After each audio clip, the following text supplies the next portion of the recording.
So it's the first day of trading for GXO Logistics. We've been tracking its progress.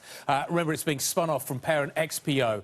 It's the world's largest pure-play contract logistics provider. Now, we're joined now from the NYSE by its Chief Investment Officer, Mark Manduca. Now, this is a historic day on a number of fronts. The first one is that the spin-off is happening. The second one is that I've been speaking, and Alex has been speaking to Mark over a number of years.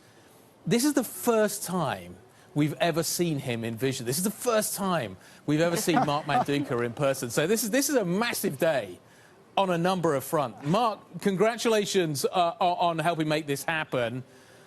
Now what? What an intro, Guy. Thank you so much. The energy here, as you say, is phenomenal. We've had a great time down here, and we're just super excited to be able to showcase what I think is a unicorn in the space, where we effectively are creating a category. There isn't anything like us in the market. 900 warehouses, 100,000 teammates across 27 countries, producing an offering to our global blue chip customers like nothing that the pure play logistics space has seen. So it really is going to be a standout, I think, in the market. I think there's a huge opportunity here for investors, and we've now got to earn their respect over time. We're going to have to deliver over the subsequent quarters on the promises that we've made in recent weeks via our Investor Day. So exciting times ahead. All right, well, Mark, congratulations as well. So how do you do it? What's on your first list of priority here? So first priority is to really capitalize on the organic growth opportunity. I've been covering this industry on the sell side, as you know, for probably far too long. What I see in this market is the fragmentation that really stands out to me. There is a real opportunity here for a leader such as us, both in technology and our scalability, to take an awful lot of market share. I think what's going to happen in this industry is we're going to see less talk about the commodity of 20 years ago and more talk about the warehouse of the future.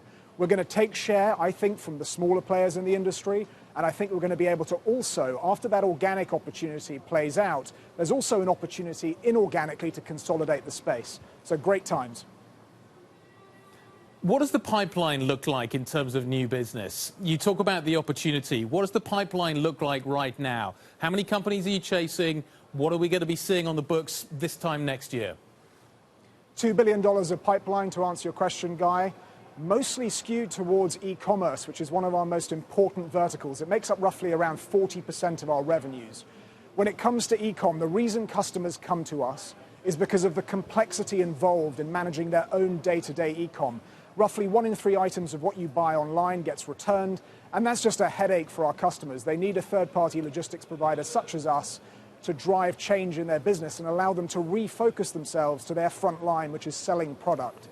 So in terms of growth, we expect a very strong win rate in regards to that pipeline. We're growing revenues significantly. We're doing double-digit EBITDA growth. We're doing a 28% return on invested capital. This is going to be a big growth story ahead, and we really hope to capitalize on the opportunity that's presenting us. Mark, how much pricing power do you guys have?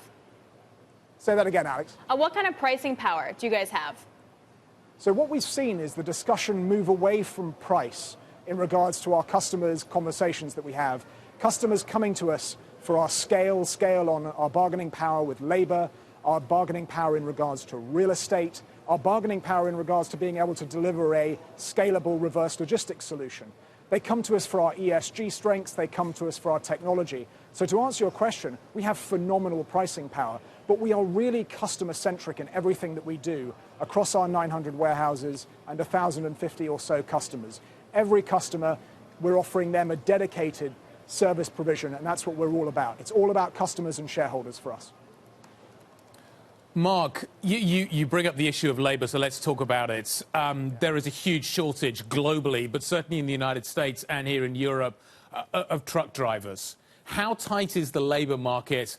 Is this something that could have an impact on the growth trajectory? I completely hear you, Guy. There's an awful lot of tightness right now in the market, and it's not just in the US. We're seeing it coast to coast in the US. We're also seeing it in the UK, and that's naturally causing inflation in the market. And in so many ways, it goes back to Alex's question about why do you need a scalable provider, a person like us or a company like us that can hire at scale and with speed. So that's one of the reasons why customers come to us. It's effectively because we're a 3PL player of choice when it comes to being able to hire large pools of labor. On that point, we're also one of the ESG leaders, as I mentioned, so we place a significant amount of effort in regards to diversity, in regards to making sure that we have a safe place to work. We're a good place to work as a company. And we're going to grow, and we're going to grow also when it comes to thinking about labor pools, and we're also going to use robotics in the right places to mitigate those inflation risks. Well, that's such an interesting point. So, Mark, if you take a look at your labor shortages or labor issues, where can you replace that with automation and productivity versus where do you really need to just like hire more people? Completely right, Alex. This is all about not people versus robots, but people collaborating with robots. Some of the things that we do with robotics and cobots and our labor productivity tools is all about improving the workplace, making it more productive, making it an easier place to work, and thus, in turn, driving efficiency for our customers going forwards. So it's all about that collaboration between what we do on the floor with our labor and ultimately what that translates in terms of a win for our customers. Mark, congrats. Big day. Great to see you in person. Mark Manduca, GXO Logistics, Chief Investment Officer. Thank you so very much.